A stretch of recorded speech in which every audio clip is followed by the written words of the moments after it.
Hello friends, welcome back. तो हम लोग देख रहे थे जॉब सीक्वेंसिंग का प्रॉब्लम। तो फर्स्ट प्रॉब्लम हम लोग देखे थे problem with n job through two machines. अगर आप नहीं देखे तो डिस्क्रिप्शन में लिंक दिया हुआ है, वहाँ से जाके आप रेफर कर सकते हैं। आज हम लोग देखने वाले हैं problem with n job through three machines. तो आपको इस तरह का क्वेश्चन दिया रहेगा, यहाँ थ्री मशीन्स है MA MB MC और आपका जॉब दिया हुआ है। लिख रहा है कि determine the sequence that will minimize the total elapse time and also find idle time for all machines. तो इसको हम लोग कैसे सॉल्व करेंगे? We know that Johnson rule किस पे अप्लाई होता है? दो मशीन एन जॉब के लिए। तो फर्स्ट हमको इसको कन्वर्ट करना होगा उसमें। तो कन्वर्ट करने के लिए हमको कुछ स्टेप होता है, उसको देखेंगे। ये आपका स्टेप है कन्वर्सन का। क्या करते हैं? Find minimum processing time for first and last machine and maximum processing of the second machines. ठीक है, जो फर्स्ट मशीन है और लास्ट मशीन है दोनों का मिनिमम प्रोसेसिंग टाइम निकालेंगे और जो बीच वाला मशीन है उसका मैक्सिमम निकालेंगे। देन चेक दिस इक्वालिटी, इस इक्वालिटी को चेक करेंगे। अगर इस दोनों इक्वालिटी में if none of the inequality in step two are satisfied, अगर कोई सेटिस्फाइड नहीं होता तो this method can't be applied. If satisfied, if at least one of the inequality in step two are satisfied, we define the two machines. नया हमको variable या फिर machine लेकर डिफाइन करना होगा जिसको बोलते हैं G and H। आप कोई भी ले सकते हैं variable. Such that the processing time on G and H are, और G और H का प्रोसेसिंग टाइम कैसे निकालेंगे? A और B का प्रोसेसिंग टाइम जोड़ के, और H का प्रोसेसिंग टाइम कैसे निकालेंगे? B और C को जोड़ के। उसके बाद जैसे हम लोग प्रीवियस वीडियो में टू मशीन जो आपको जॉनसन्स एल्गोरिथम से सॉल्व किए थे उसी तरीके से सॉल्व कर देंगे। तो चलिए आते देखते हैं कैसे इसको सॉल्व करेंगे। तो ये मेरे पास क्वेश्चन है, ठीक है। अब इस क्वेश्चन को सॉल्व करने के लिए फर्स्ट स्टेप है find the minimum processing time. ये मेरे पास क्वेश्चन है, तो उसके लिए क्या करेंगे? लिखेंगे mean of A. Mean of A मतलब क्या हुआ? ए में सबसे छोटा कौन सा प्रोसेसिंग टाइम है? तो हम लोग देखेंगे यहाँ पे 2 है, ठीक है। तो लिख देंगे यहाँ पे 2। उसके बाद लास्ट में देखेंगे कौन सा छोटा है। मीन ऑफ सी, सी में सबसे छोटा है 8। उसके बाद देखेंगे बीच वाला मैक्सिमम, देखेंगे मैक्सिमम कितना है? 8 है। तब सेकेंड स्टेप क्या आता है? Check the inequalities. तो चेक करेंगे इनइक्वालिटी, सेकेंड स्टेप फिर चेक करेंगे mean of A greater than equal to max of B और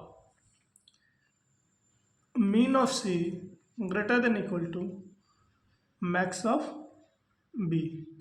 अगर ये कंडीशन सेटिस्फाइड करेगा दोनों में से कोई एक, तो हम लोग आगे प्रोसीड करेंगे, otherwise we will stop here. तो मीन ऑफ ए क्या है? 2 है, greater than equal to max of B 8। Yes,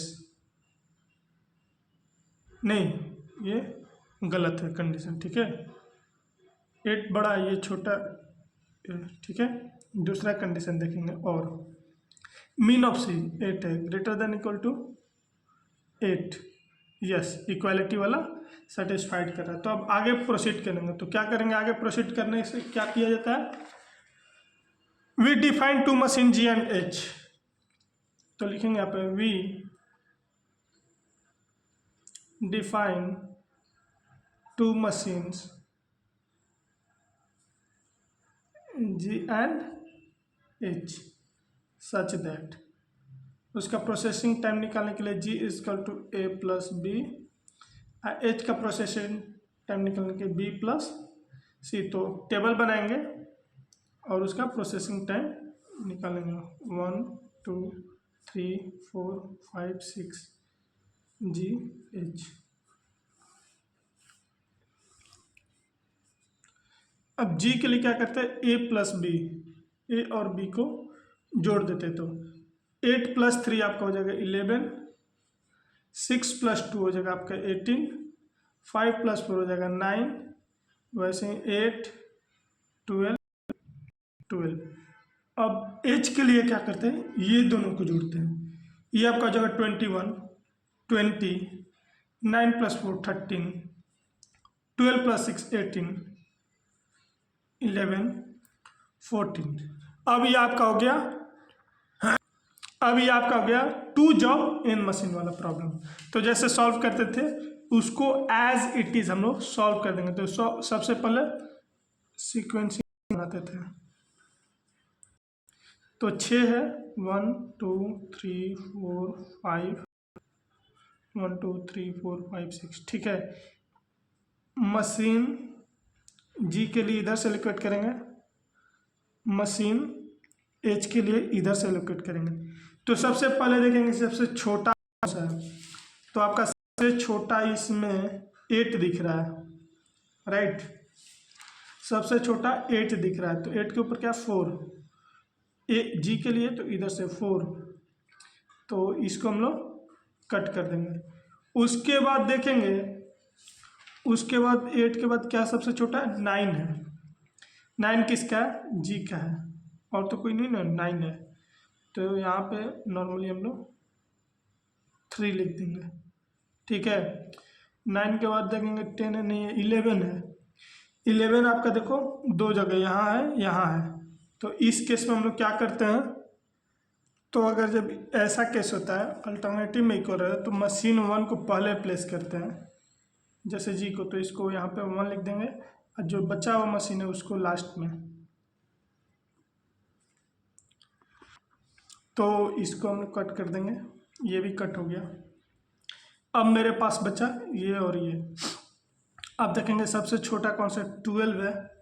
12 किसका जी का है, तो यहाँ पे लिखो 6, बचा 18, 18 किसका जी का है, तो आप यहाँ पे 1 लिख दोगे। ये मेरे पास जो सॉरी 2 है ना, 18 के ऊपर यहाँ 2 लिख देंगे। तो ये आपके पास जॉब सीक्वेंस मिल गया। अब हम लोग टेबल बनाएंगे। अभी हम लोग टेबल रेडी कर लिए हैं, जैसे प्रीवियस वीडियो में बनाते हैं। अब इसके बेसिस पे यहाँ पे जॉब सीक्वेंस दे देते हैं, 4 3 1 6 2 5।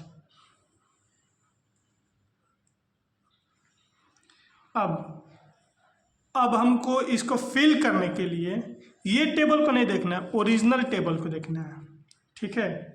तो ओरिजिनल टेबल में देखेंगे कि सबसे पहले स्टार्ट 0 से कर देंगे, ठीक है। 4 है, कहाँ से स्टार्ट हो रहा है 2 से, ठीक है। तो यहाँ भी 2 से एंड करेगा। मशीन 2 कितना लिया 6, 6 2 8, फिर यहाँ भी 8 लिख देंगे।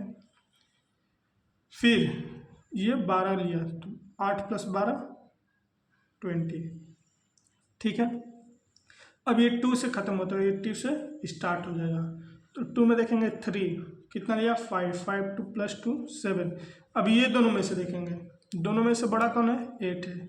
मशीन बी का देखेंगे, कौन सा देख रहे थे का बी 4, 8 + 4 12, ठीक है। और 12 और 20 में से बड़ा कौन है 20, तो 20 लिखेंगे। ये 9 29। ऐसे ही करके आप इंटायर टेबल को फिल कर दीजिएगा। हम फिल कर दे रहे हैं 12 20 29 42, ये आपका जगह 10 21 21 22 42 55 21 30 33 39 55 69, and last one is 33 42 42 45 69 77। अब आता है ये जो आपका निकला, इसको क्या बोलते हैं इलैप्स टाइम। इलैप्स टाइम याद रखना है। अब मशीन ए का आइडल टाइम निकालेंगे। तो देखिए मशीन ए में कहीं डिसकंटिन्यूस सब कंटिन्यूस है, तो नॉर्मली यहाँ 0 0 पुट कर देंगे। मशीन ए का हो गया। मशीन बी के लिए आइडल टाइम क्या है, स्टार्ट कहाँ से हो रहा है, 2 से, तो आइडल टाइम 2। फिर देखिए ये कुछ नहीं है, 0 0, यहाँ है डिफरेंस 1 है, यहाँ पे आपका डिफरेंस कितना हो गया, 11 का हो गया, और ये आपका डिफरेंस 3 का हो गया, 1 2 3 4 5 2 2 4 2 6। ठीक है, अब ये कहाँ से स्टार्ट हो रहा है, मशीन से 8 से, तो ये 8 हो गया। 8 के बाद कंटिन्यू है, नॉर्मल हम लोग 0 0 0 0 0 पुट कर देंगे।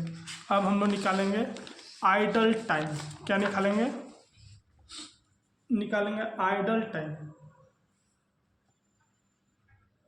आइडल टाइम मशीन ए के लिए क्या आइडल टाइम होगा भाई, तो टोटल इलैप्स 77 माइनस 42 प्लस, अगर इधर हो तो कुछ नहीं है, तो ये आपका जगह 35। आइडल टाइम मशीन बी के लिए निकालेंगे क्या, 77 टोटल माइनस 45 प्लस है इसमें देखो 2 प्लस 1 प्लस 11 प्लस 3, ये आपका हो जाएगा 49। ठीक है, अब आइडल टाइम मशीन सी के लिए निकालेंगे, तो ये आपका हो जाएगा 77 माइनस 77 प्लस 8 इक्वल टू 8। तो ये आपका हुआ sequencing problem of n job and 3 machine का। That's it, thanks for watching. तब तक मिलते हैं नेक्स्ट वीडियो में, बाय बाय।